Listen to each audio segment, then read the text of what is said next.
Ainda no Naruto clássico, teve o Lee abrindo até o 5º portão e dando um show no Exame Chunin. Também teve o Gaara mostrando o poder do Shukaku e quão avassalador era uma Biju. Naruto na batalha final usou o manto de Hyakudakyuubi pela primeira vez e o Sasuke atingiu o estágio final do Sila Amaldiçoado. Então foram muitas demonstrações de poder. Mas você já se perguntou, quem dessa galera toda aí era o mais forte? Bem, hoje a gente montou um top 10 dos Genin mais fortes do anime, ranqueando eles do mais fraco até o mais forte. E atenção aqui, os critérios usados aqui pra gente determinar a posição de cada um serão as seguintes. Primeiro, o poder máximo que cada um mostrou dentro da obra, então a gente vai considerar aqui o auge de poder que cada um mostrou. O segundo tá interligado com a primeira, que no caso é o controle do próprio poder. A gente vai considerar de fato o auge de cada um, mas também vai levar em consideração o controle que cada um tinha do próprio poder. O terceiro requisito é que cada colocação na teoria vence todos os que estão antes de si. Por exemplo, na teoria o primeiro lugar deve vencer todos os outros 9, entenderam? Se não entenderam no decorrer do vídeo, estão pegando aqui a visão. O quarto requisito aqui é que a gente só vai considerar os episódios canônicos, então bora começar aqui, né? Em 10º lugar, Shikamaru Nara. E bem, o Shikamaru ficou aqui nessa posição, obviamente por sua inteligência, sendo que na primeira parte do Exame Chunin, ele venceu seu adversário só na base da estratégia. Na segunda fase do Exame Chunin, novamente ele colocou muita pressão na Temari, e só desistiu porque ficou sem chakra, e por causa da preguiça dele que é enorme, mas se não fosse isso, ele teria ganho. Em termos de habilidade, Shikamaru dominava poucas, sendo que a principal era o Jutsu Posição das Sombras, que tinha como função só paralisar o adversário, que era ótimo para ataques em grupo, mas muito vulnerável em um x1. Mas de fato a fraqueza desse Jutsu era o alcance, que não era tão grande, e também o chakra do Shikamaru, que acabava muito rápido quando ele utilizava essa técnica. Ele também até tinha uma técnica que podia finalizar o adversário, como ele mostrou na luta contra a Tayuya. No entanto, também tinha a fraqueza do chakra acabar rápido, e dependendo da força física da pessoa, ela ainda poderia resistir, como de fato a Tayuya fez. E eu sei que muitos vão colocar o Shikamaru mais em cima, só pelo fato da inteligência, mas galera, se fosse considerar só a inteligência do Shikamaru, ele ficaria em primeiro lugar, precisava nem de vídeo pra isso. Em 9º lugar, Shino Aburami. E bem, o Shino sempre foi um daqueles personagens subestimados, mas ele era assim bem forte. E ele não era tão inteligente quanto o Shikamaru, mas passava longe de ser burro. Na verdade era o oposto. Na primeira luta do Exame Chunin, ele venceu um dos personagens do som usando seus insetos, obviamente, mas também com estratégia, onde ele distraiu o adversário enquanto enviava os insetos para finalizar a luta. Contra o Kankuro, o Shino também se saiu relativamente bem e também mostrou inteligência observando que a fraqueza do jutsu de marionete era o taijutsu, pois como eles lutam a média distância, fica muitas lacunas na sua defesa. E com essa pegada ele até chegou a vencer o Kankuro. E a única coisa que de fato atrapalhou o Shino foi o veneno da bomba de fumaça, mas se não fosse aquilo, ele teria solado o Kankuro sem maior dificuldade. E caso você ache estranho o Shino estar na frente do Shikamaru, é só você lembrar que o Shino também é estrategista, e ele já sabia do jutsu do Shikamaru. E mesmo que o Shikamaru pegasse ele no jutsu, Posição das Sombras, o Shino ainda poderia atacar o Shikamaru com os insetos, então o 9º lugar do Shino é merecido. Em 8º lugar, Kankuro. E pode parecer estranho o Kankuro estar na frente do Shino, sendo que ele tecnicamente perdeu pro Shino, mas o critério de desempate aqui foi justamente o que o Shino mais reclamava no Shippuden. O Shino não participou da missão de resgate ao Sasuke, então ele não teve a oportunidade de mostrar se estava ou não mais forte. Já no caso do Kankuro, ele apareceu e mostrou estar mais forte, até ter novos truques na manga, como por exemplo novas marionetes. Além disso, ele derrotou o Sukon, que era um adversário bem chato de se lidar, comprovando que ele estava de fato mais forte do que antes. E caso você ainda ache que é injusta a posição do Kankuro, é só lembrar que o Shino também ficou envenenado e iria morrer se não tivesse ajuda. Então o Kankuro com novas habilidades é sim superior ao Shino, e as habilidades do Kankuro de média distância também com veneno são problemáticas para muita gente. E em 7º lugar, Temari. O que? Como assim a Temari ficou na frente de Shikamaru? E bora lá. A Temari se mostrou ser muito forte com seu jutsu de vento e venceu a Tentei com muita facilidade na primeira fase. E é verdade que a Temari perdeu pro Shikamaru no jogo de inteligência, mas não se esqueçam, a Temari também era uma grande estrategista. O próprio Asuma confirma isso. E no final das contas, oficialmente quem ganhou a luta foi a Temari e não o Shikamaru. E vocês lembram quem salvou o Shikamaru lá no arco de resgate ao Sasuke? Exatamente, foi a Temari. E dessa vez ela estava bem mais apelativa, sendo que ela conseguiu derrotar a Tayuya, que estava dando muito trabalho pro Shikamaru. E bem, contra a Temari, a Tayuya não deu nem pro cheiro, não deu nem pra começar. E a Temari saiu de alguém que conseguia apenas fazer pequenos cortes com estilo vento para um nível onde ela conseguia limpar uma floresta em questão de segundos. Foi um aumento de poder muito grande. Além disso, com essa habilidade ela podia atacar e se defender ao mesmo tempo o genjutsu da Tayuya, que futuramente seria usado pelo Kabuto e forte o suficiente para deter o Sasuke com o Mangekyou Eterno e também deter o mestre dos genjutsu Itachi. Então era um genjutsu bem poderoso. E a Temari conseguiu se sair muito bem contra esse ataque. Então o poder da Temari era assim absurdo, sendo que ela era naquela época a Kunoichi mais forte disparado. E em sexto lugar, Choji Akimichi,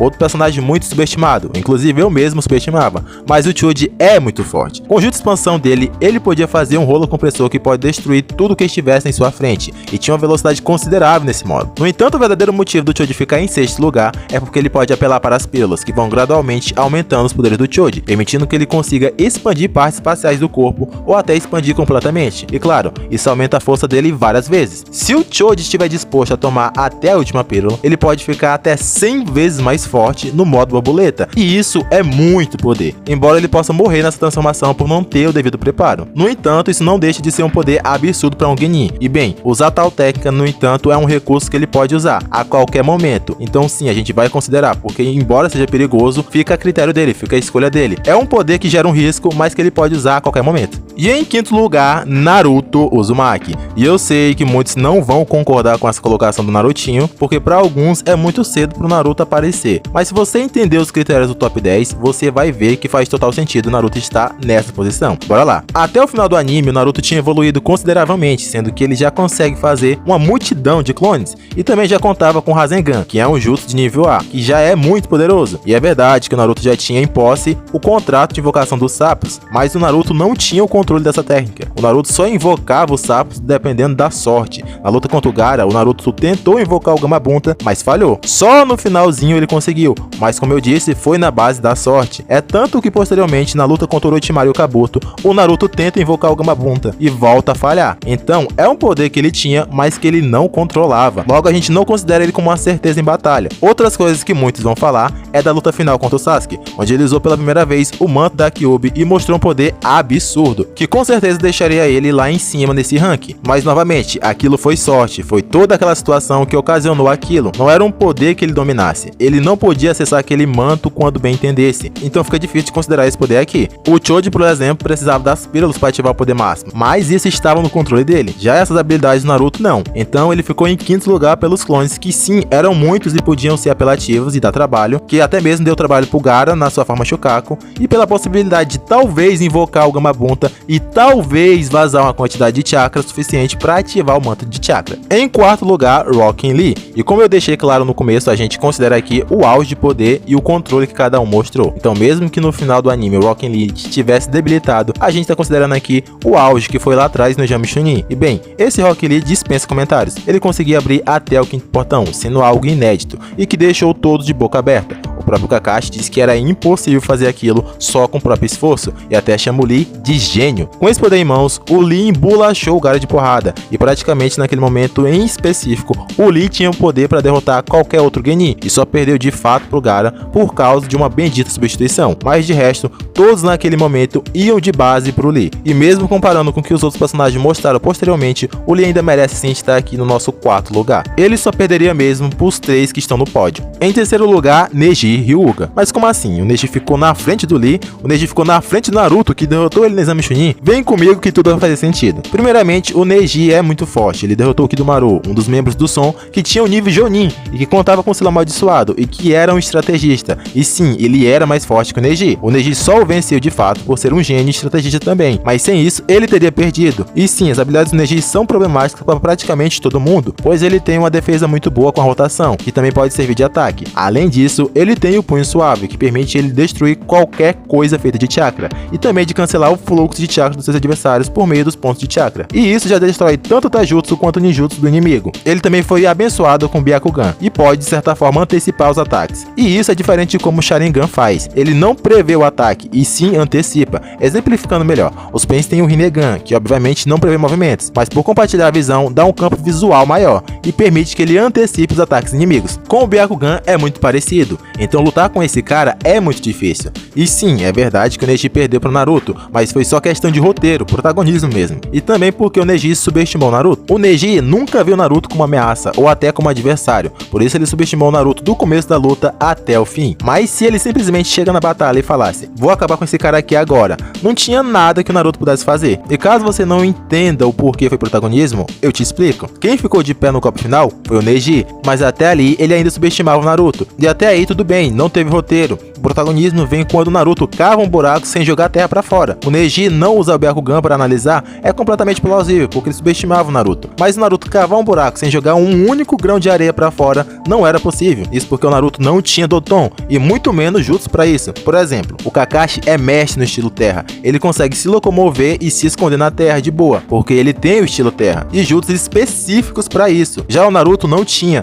ele só cavou na velocidade muito rápida e já começa daí o protagonismo, e ainda por cima com as mãos. Tinha que sair no mínimo uma pequena quantidade de terra enquanto ele cavava. Então sim, o Naruto ganhou, mas foi protagonismo, e porque o Neji o subestimou. Já no caso do Rock Lee, é bem mais simples. O Lee com o quinto portão aberto seria um problema pro Neji, só que para ele abrir os portões demora muito tempo, e esse tempo de espera é mais que o suficiente pro Neji fechar os pontos de chakra do Lee e impedir ele de prosseguir. E isso já até foi exemplificado em um episódio original do anime, onde o Shira, que nem tem Byakugan, mas sabe usar Tenketsu, fechou os pontos de chakra do Lee e deteve a transformação dos outros portões. Coisa essa que o Neji faz com muito mais facilidade e velocidade. Então sim, o terceiro lugar do Neji é mais do que merecido. Em segundo lugar, Gaara do deserto. E bem, pode parecer estranho o Gaara estar na frente do Naruto, mas eu explico. O Naruto só venceu o Gaara porque teve sorte e invocou o Gamabunta, mas como eu já expliquei, são poderes que o Naruto não controla, e sem isso ele não venceria o Gaara considerado aqui. Isso porque depois da luta contra o Naruto, o Gaara ficou bem mais forte, mostrando jutsus como o tsunami de areia, que altera completamente o campo de batalha e deixa a favor pro Gaara fazer o que bem entender. Mostrou também o grande funeral de areia, que esmaga completamente o adversário,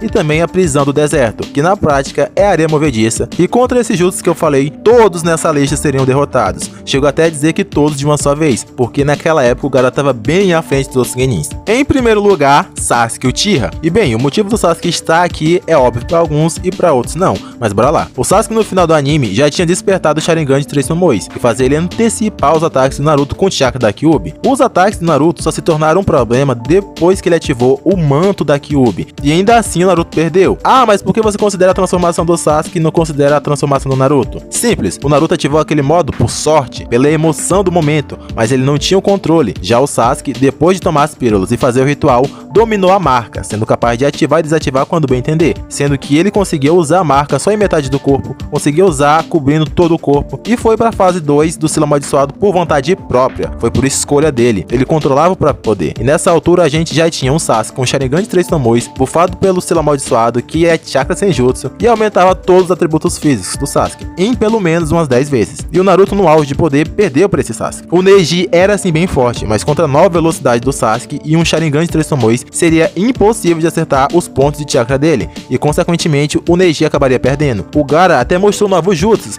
mas não mostrou uma velocidade superior na areia, que já era superada com a velocidade antiga do Sasuke, sem os buffs da marca da maldição. E os jutsus como tsunami de areia e poço movediço podem ser cautelados pelo Sasuke, porque ele voa nessa forma. E como eu disse, o Sasuke já tinha vencido a velocidade da areia do Gaara lá atrás, e derrotado o próprio Gaara no exame Chunin, e daria pra fazer o mesmo aqui. Então o primeiro lugar do Sasuke é indiscutível. Mas fala aí, você concordou com o nosso top 10? Deixa aqui nos comentários o seu top 10 que eu vou estar lendo aqui, o top 10 de todo mundo. E esse foi o nosso vídeo de hoje, eu vou ficando por aqui, a gente se vê no próximo vídeo. Fui!